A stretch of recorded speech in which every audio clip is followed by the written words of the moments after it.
Rapaz, eu não esperava que a minha semeadura ia ter uma colheita tão rápida. Que eu cantei ali no ouvido dele, agora há pouco ele já anunciou logo. Eu falei, eita, meu Deus, bom demais. Então espero vocês lá. Queridos, boa noite, paz seja com todos vocês da parte do Senhor Jesus. Quem está bem, está feliz e está animado, diga amém. Eu desconfio que eu trago chuva para cá, pastor Alessandro. Porque pelo que eu me recordo, acho que as 2 últimas vezes que eu vim aqui choveu. Meu Deus do céu. Né? Mas amém. Deus de tudo sabe. Abra sua Bíblia no livro dos Atos dos Apóstolos, capítulo de número 10. Deixa eu agradecer ao meu amigo tecladista aqui. No final a gente faz algo junto, tá bom? Pastor Alessandro, muito obrigado. Obrigado pelo convite, obrigado pela confiança. Eu tive ontem em Pingo d'Água. Amanhã vou estar no Recreio, na quinta na Taquara. E nós estamos cooperando com esse momento da nossa igreja. Digo nossa, porque para você que não sabe, eu sou membro dessa igreja, né? Não aqui de Cabo Sul, senão eu estaria bem sumido, né? Viria bem pouco. Mas sou membro da Assembleia de Deus Vitória em Cristo, então estou cooperando nesses dias com esse movimento que a nossa igreja está envolvida para buscar da parte do Senhor, adivinha o quê? Avivamento. Sim ou não? Sim ou não? Ué, como é que não? Você está desatualizado? O culto da vitória é outro dia. Hoje é a Viva Cabo Sul, né? Ou não é? Ué, não, gente. Mas tem vitória também, não precisa ficar chateado. Claro que tem, né? Deus seja louvado. Capítulo 10 do livro dos Atos dos Apóstolos, versículo de número 1. Glória a Deus.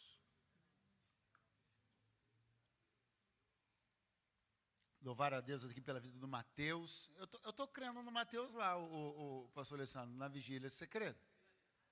Você crê que eu saio daqui com uma agenda hoje lá, dele, para essa vigília?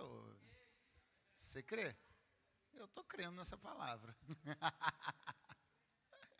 Deus seja louvado. Deus abençoe você, sua casa. Amém? Sua esposa, suas bebês, né? Seus nenéns, Deus seja louvado. Está escrito, e havia em Cesareia um homem por nome Cornélio, centurião da corte chamada italiana, piedoso e temente a Deus com toda a sua casa, o qual fazia muitas esmolas ao povo e de contínuo orava a Deus. E este, quase à hora 9 do dia, viu claramente numa visão um anjo de Deus que se dirigia para ele e dizia-lhe, Cornélio, o qual, fixando os olhos nele muito atemorizado, disse, que é, Senhor? E disse-lhe, as tuas orações e as tuas esmolas têm subido para a memória diante de Deus. Agora, pois, envia homens a Jope e manda chamar a Simão Pedro, manda chamar a Simão, que tem por sobrenome Pedro. Ele está hospedado com um certo Simão curtidor, que tem a sua casa junto do mar. Ele te dirá o que fazer. Quantos podem dizer amém? Quantos podem dizer graças a Deus? Na história do avivamento, este capítulo figura como um dos principais. Na história do avivamento, no Novo Testamento, este capítulo figura como um dos principais. Porque se Atos 2 é o momento onde o Espírito Santo é derramado sobre 120 crentes judeus reunidos em Jerusalém, Atos 10 é a primeira vez onde o Espírito Santo será derramado em uma família, ou sobre uma família que não era de judeus. Então, a primeira vez que alguém recebeu o Espírito Santo e não era judeu, nem de nascimento e nem de conversão, foi aqui em Atos 10. Então, falar da história do avivamento, falar do plano global de avivamento e não falar de Atos 10 seria uma incoerência muito grande. Ainda bem que não era do plano do Espírito Santo restringir o avivamento aos judeus. Ainda bem que não era do plano do Espírito Santo restringir o avivamento a Jerusalém, Porque se fosse assim, nós estaríamos aqui gelados, e os judeus lá em Jerusalém seriam os únicos que teriam direito ao avivamento. Mas o avivamento chegou até mim, até você, porque o avivamento sempre foi uma ideia global do Espírito Santo.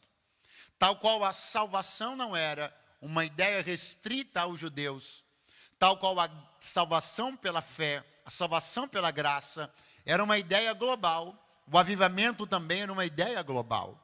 Graças a Deus que Deus decidiu que não encheria apenas um povo numa geografia, mas encheria quem desejasse ser cheio. Graças a Deus que Deus decidiu que o Espírito Santo não batizaria, que não falaria em línguas, que não manifestariam dons, apenas um povo restrito a uma geografia, mas todos aqueles que decidissem buscar incessantemente esta presença, seriam cheios dela. Eu quero tirar alguns segundos só para levantar as minhas mãos e dizer: obrigado, Senhor, porque o Senhor me incluiu num plano de avivamento, de fogo, de graça, de unção e de poder. Obrigado, Senhor, muito obrigado, muito obrigado. E dentro desse projeto, desta agenda que Deus tinha para levar o avivamento, ou começar a levar o avivamento para os gentios, ou seja, para os que não eram judeus, Deus decidiu olhar para um homem chamado Cornélio, centurião de uma corte italiana. Esse homem que já vinha exercendo piedade, e esse homem que já vinha atraindo Deus por conta do seu coração, da regularidade com a qual ele orava, e a regularidade com a qual ele ofertava liberalmente, cooperava com as pessoas. Então o Espírito Santo mira a casa de Cornélio e decide que será ali que vai começar o avivamento dos povos estrangeiros. Quem está me ouvindo, diga amém. Só que essa é a primeira decisão do Espírito Santo: levar o avivamento até aquela casa. Agora é necessário que alguém leve o avivamento até lá. Pastor, por que não aconteceu na casa de Cornélio o que aconteceu no cenáculo em Jerusalém? Porque no cenáculo em Jerusalém, para lembrar você, todos estavam reunidos, sim ou não? Sim ou não? 120 aproximadamente. Aí a Bíblia conta assim: de repente veio do céu um som como de um vento veemente e impetuoso. E daí? Encheu toda a casa. E foram vistas sobre eles línguas repartidas como que de fogo. Então preste atenção. Ninguém ficou de pé em Atos 2 e levantou a mão.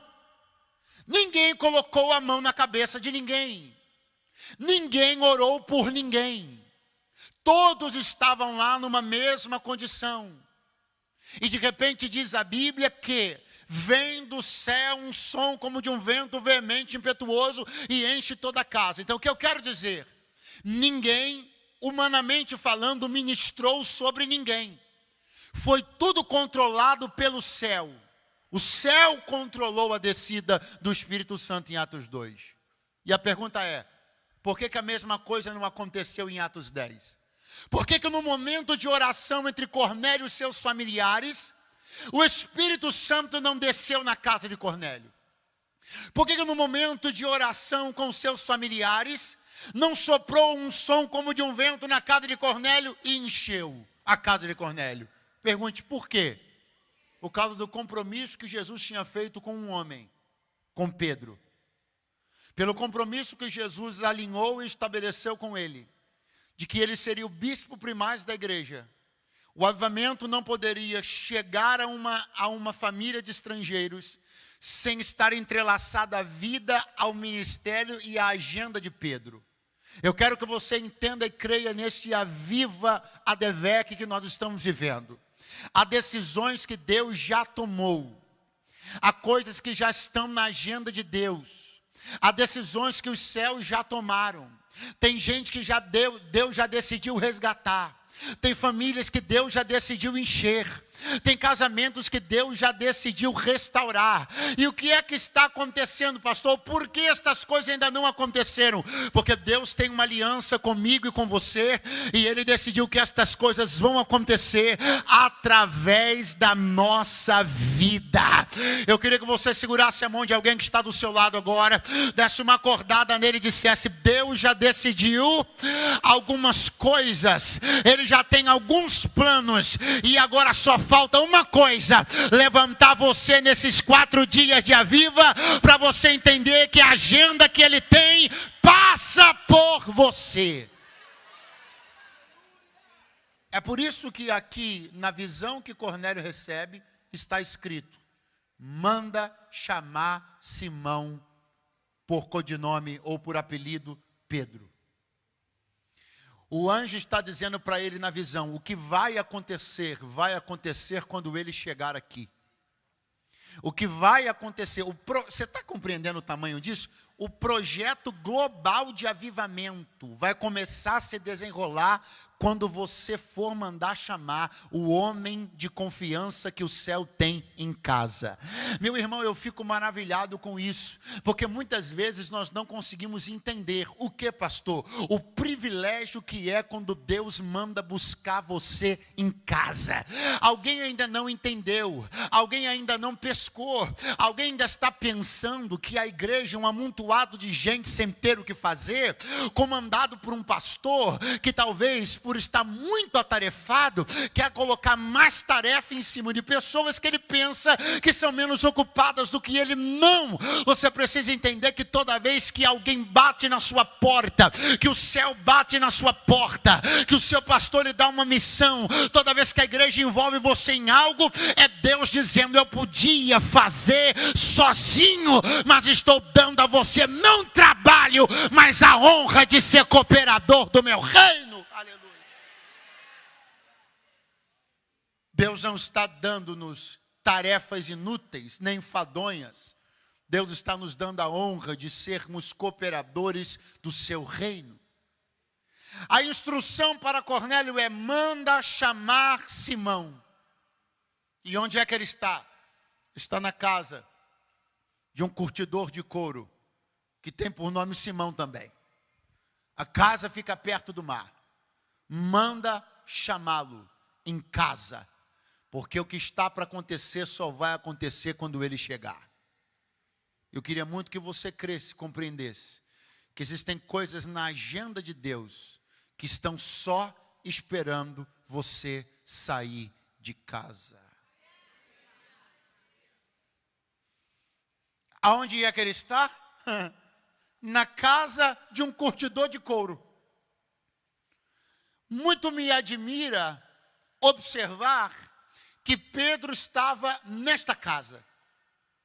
Porque um dos maiores problemas que nós temos pela frente, e que inclusive envolverá uma visão que Pedro vai receber, e que está ligada a tudo isso aqui, é que Pedro é um homem que tem grandes dificuldades de compreender a dimensão do Evangelho.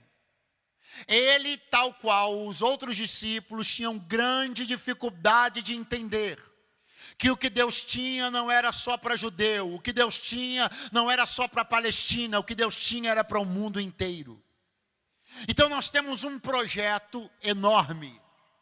Mas o homem que Deus escolheu e o homem com quem Jesus se aliançou é um homem de cabeça pequena. Vamos de novo. O projeto é? Diga forte, o projeto é? E o homem que Deus escalou é um homem de cabeça? Aí nós temos 2 alternativas. Primeira, diminui o projeto para caber na cabeça de Pedro. Segunda, mantém o projeto do tamanho que é e expande a mente de Pedro para conseguir comportar a grandeza do projeto. Deus não vai recuar no que quer fazer para se adequar à pequenez da sua visão. Você vai ampliar a sua visão para então se adequar à grandeza do que Deus quer fazer. O que Deus tem para Cabo Sul, estou profetizando, alguém ainda está por aí? O que Deus tem para Cabo Sul não será diminuído pela covardia de meia dúzia de pessoas. O que Deus tem para a Baixada Fluminense não vai ser readequado por conta da covardia de meia dúzia de líderes. Não, Deus me trouxe aqui para dizer, eu tenho gente que está disposta a ser amplificada para comportar a grandeza do que eu quero fazer. Eu não mudo meu plano em nada, não há pouco, não há pequeno e não reduzo. É você como meu atalaia que expande a mente, amplia a visão para dar conta do tamanho do que eu estou por fazer. Eu sou a única pessoa que está disponível essa noite para Deus fazer o que Ele quiser, do tamanho que Ele quiser.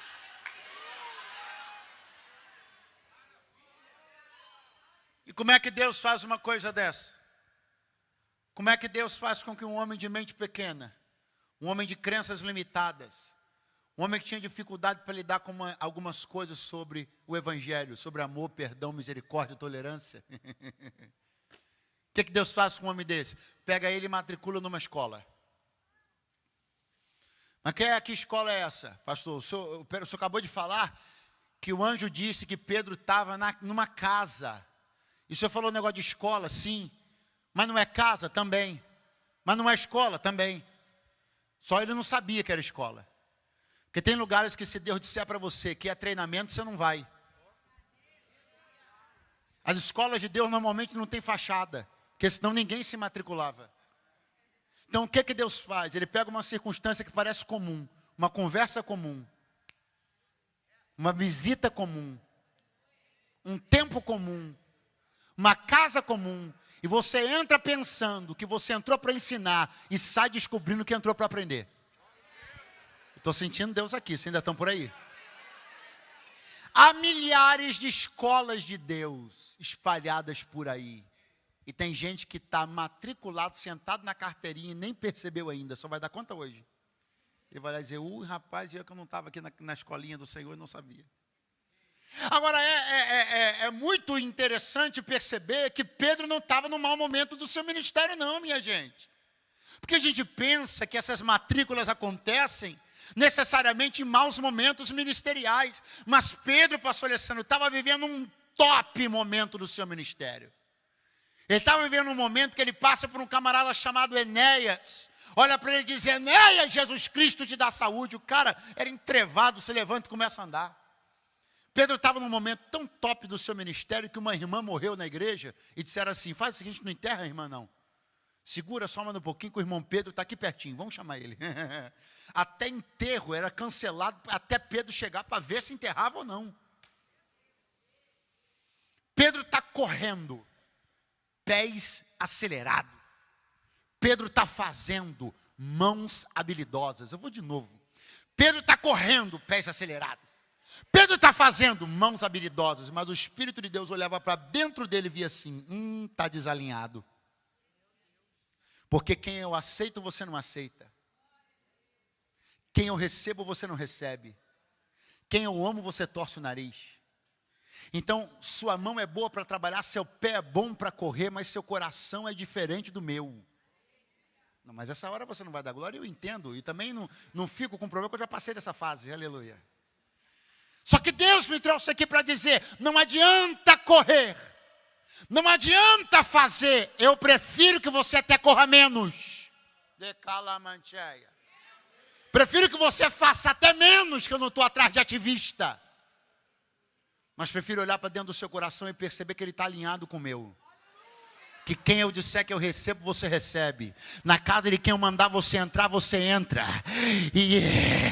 E quem eu mandar você receber na tua casa, tu não vai bater a porta, tu vai receber. Ainda que tu tenha que anular tua própria vontade, porque evangelho é isso. Evangelho não é fazer o que você quer, não é comer só o que você quer, nem agradar só quem você quer. Evangelho é agradar aquele que te alistou para a guerra. Evangelho é deixar de comer uma coisa para não escandalizar alguém. Evangelho é viver em função, sim, da edificação do corpo de Cristo. Isso é evangelho, isso é evangelho. Então o que é que o Senhor vai fazer? Vai matricular Pedro na escola. Mas pastor, que escola? A escola era um curtume. O homem que hospeda Pedro mora numa casa e a casa dele funciona também como seu lugar de trabalho. É um curtume. Mas que negócio de curtume? Não sei o que é isso não. Um curtume é um lugar onde se manipulava, se mexia, se trabalhava com as peles dos animais para poder fazer couro. E o cheiro era ruim. E o processo era lento. E Deus pega Pedro e coloca ele dentro de um lugar que representa algo, o quê? Coração do processo. Pastor, por que Deus colocou Pedro no lugar que o senhor está chamando de o coração do processo? Para Pedro aprender a celebrar o resultado. Porque muitas pessoas não sabem celebrar o resultado, porque não conhecem o processo. Se soubesse o quão difícil estaria glorificando a Deus depois que fica pronto. Mas também enrolou. Não, eu vou desenrolar rápido, quer ver? Os judeus tradicionais, eles trocavam de calçada quando viam um curtidor de couro. Os judeus ortodoxos não apertavam a mão do curtidor de couro. Redobre a atenção. Os judeus tradicionais não queriam estar na sinagoga do lado do curtidor de couro. Por quê? Porque ele tinha que o tempo inteiro submeter-se a rituais de purificação, porque ele colocava a mão em animal morto. Então o judeu tradicional não queria conversa com o curtidor de couro. Quem está entendendo o que eu estou dizendo? Diga amém. Mas todos eles usavam sandália. Todos eles usavam cinto. Todos eles usavam bolsa. Porque todos eles usufruíam da coisa pronta, mas não suportavam o cheiro do processo. Se você ainda estivesse aqui, seria um momento muito especial da mensagem. Todos eles usufruíam da coisa pronta. Eu boto cinto, eu uso sandália, eu uso bolsa, mas o curtidor de couro eu não dou a par do Senhor. Aí o que o Senhor faz? Pedro, tu não vai ser mais um fariseu miserável desse não. Eu vou te mergulhar no coração do processo, porque você vai aplaudir o resultado. Você vai ver cinto, sapato e bolsa, mas você vai saber como é que se faz. Segura a mão de alguém que está do teu lado, fala para ele, isso aqui não é fábrica de fariseu não. É igreja do Deus vivo. Você tem que sentir o cheiro, tem que saber como tem que amar pecador, tem que ver gente no chão, para quando Deus levantar, você dizer só o Senhor é Deus e só Ele quem faz essas coisas.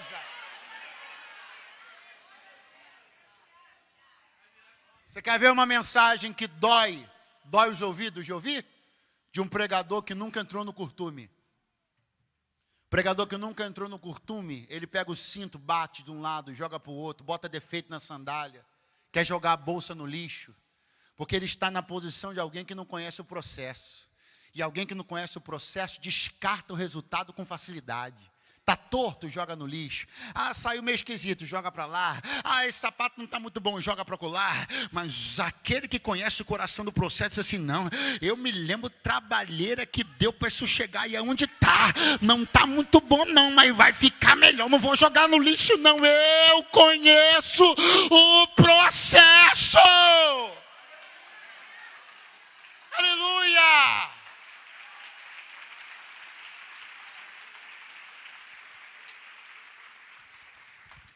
Toda mensagem que é exortativa, mas não é banhada, não é regada em misericórdia, é uma mensagem de um mensageiro que não conhece o coração dos processos.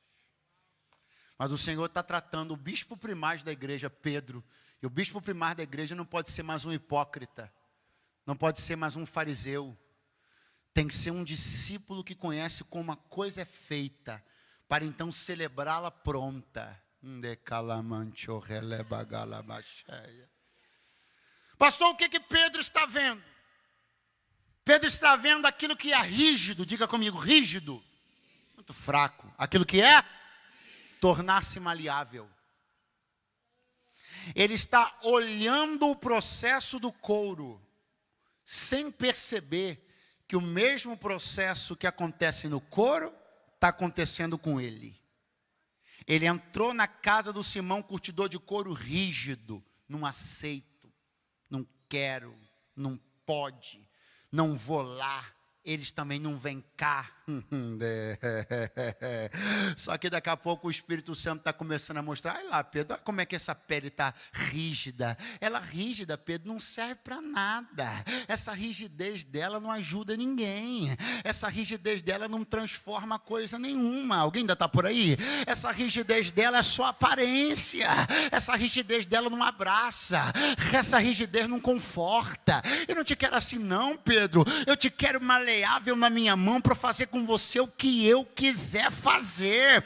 Aí lá, Pedro, como está rígido. Mas olha aquela lá que já foi processada. Olha como é que ela está maleável. Aí Pedro pergunta, Senhor, e como é que aquilo que estava rígido aqui ficou maleável lá? Aí o Senhor diz, acorda amanhã de manhã e dá uma olhada no trabalho do curtidor que você vai entender. Sabe como é que a pele rígida do couro ficava maleável? Como a fibra era trabalhada a ponto de ser quebrada e começar a se tornar maleável, era administrado uma coisinha simples que tinha na casa de todo judeu: azeite. Eu estou para ver coisa melhor para quebrar rigidez do que... os pentecostais já chegaram ou só vão vir amanhã? Eu estou para ver coisa melhor para quebrar rigidez do que azeite, pastor. O senhor não conhece ela, o senhor não conhece ele, não preciso, mas eu conheço o azeite. Azeite quebra, azeite quebra. Pega na mão de alguém que está do teu lado e fala para ele, não tem o durão e nem a durona, que o azeite não quebre.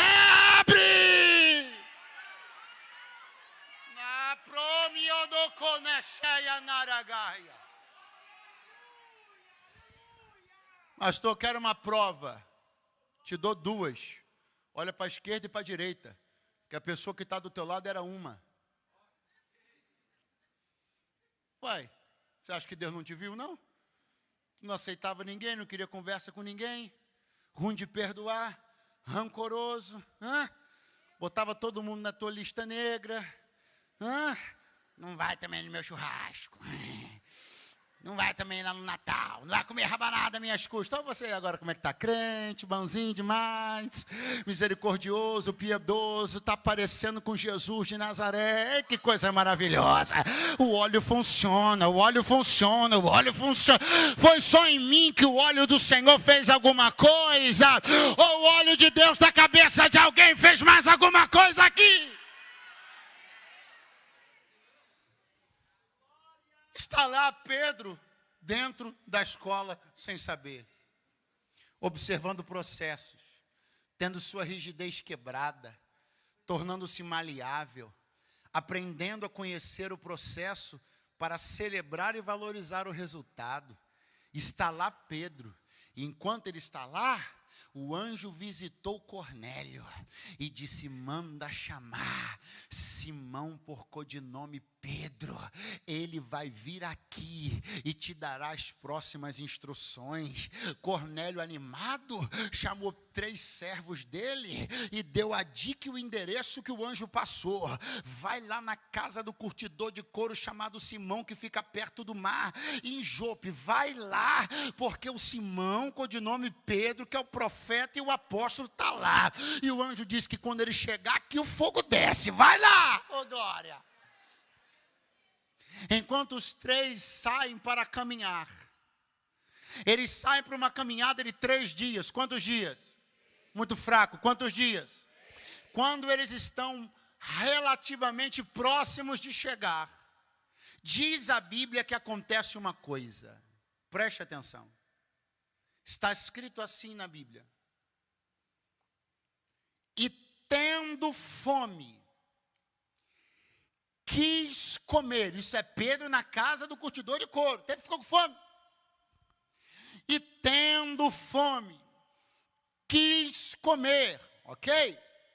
E enquanto lhe preparavam, sobreveio-lhe um arrebatamento de sentidos. E aonde aconteceu o arrebatamento? No terraço da casa. Então vamos entender uma coisa? Eu não vou demorar não. Vamos entender uma coisa? Pedro sentiu fome.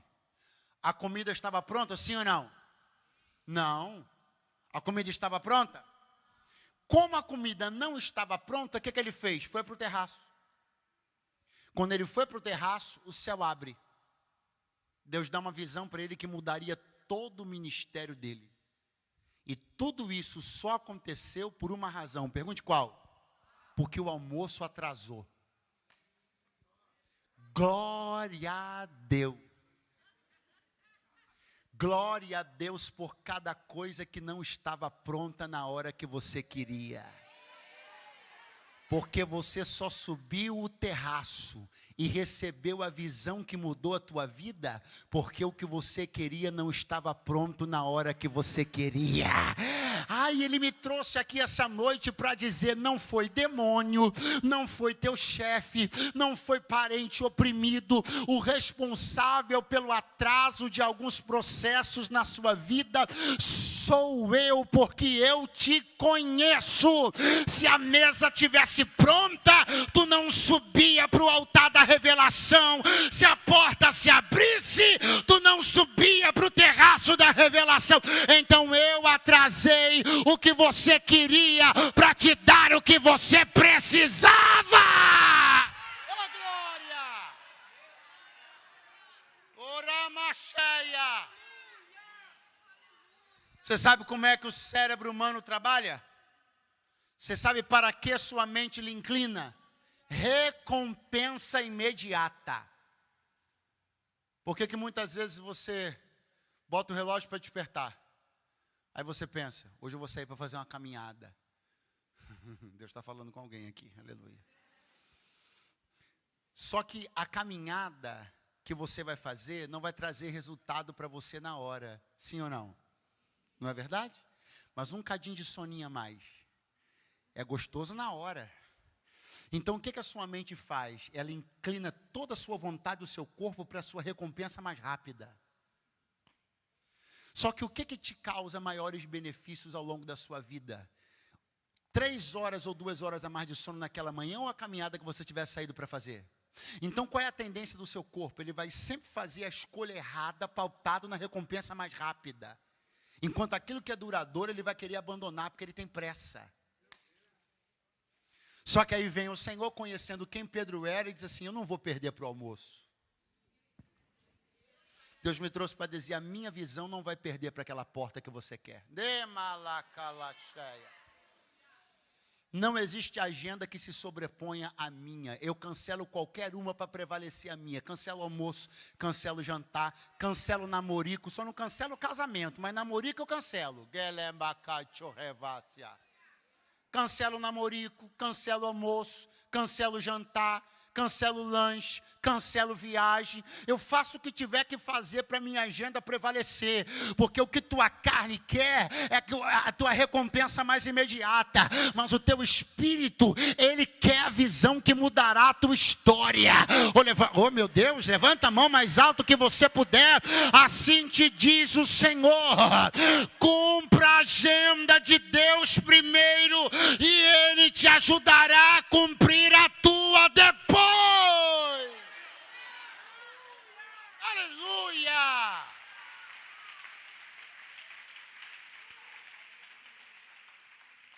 Imagine comigo se o almoço tivesse saído na hora que Pedro teve fome.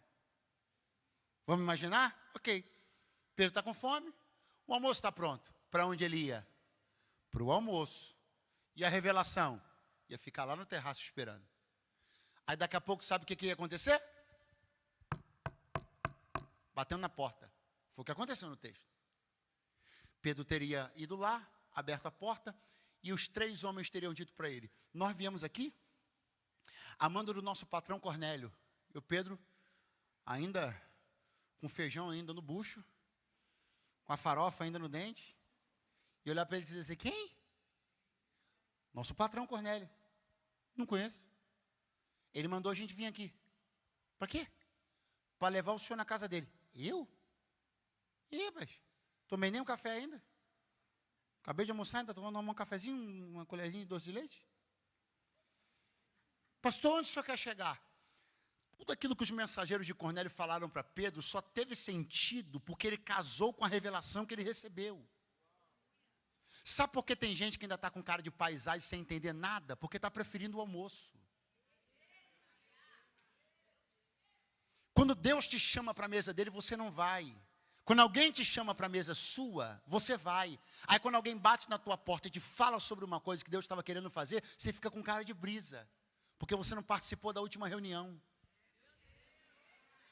Acorda alguém que está do teu lado, fala para ele, você não pode perder nenhuma reunião. Não pode ter assunto que você não está sabendo. O céu tem uma agenda, ela está em andamento e eu não quero ficar de fora. Oh meu Deus, esse Aviva Advec é o tempo de Deus colocar esse calendário em ordem. Ele me trouxe para dizer, você não participou de algumas reuniões, perdeu algumas visões, estava muito envolvido nas tuas demandas e nos teus assuntos, mas eu tenho um projeto maior do que o seu, uma agenda maior do que a sua. Eu tenho uma vontade que você sobrepõe a sua. Eu tenho uma aliança contigo, com a tua casa. Tem fogo para descer, tem evangelismo para ser feito, tem mensagem para ser pregada, tem canção para ser cantada. E nem que eu tenha que cancelar a tua reunião, você não vai faltar mais a minha. Oh, glória! Aleluia!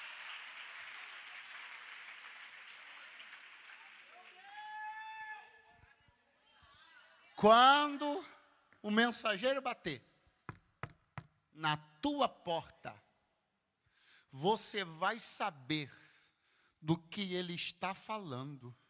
Sabe por quê? Porque nessa noite, você não preferiu a pipoca e a Netflix. Vem tecladista, vem tecladista, vem tecladista.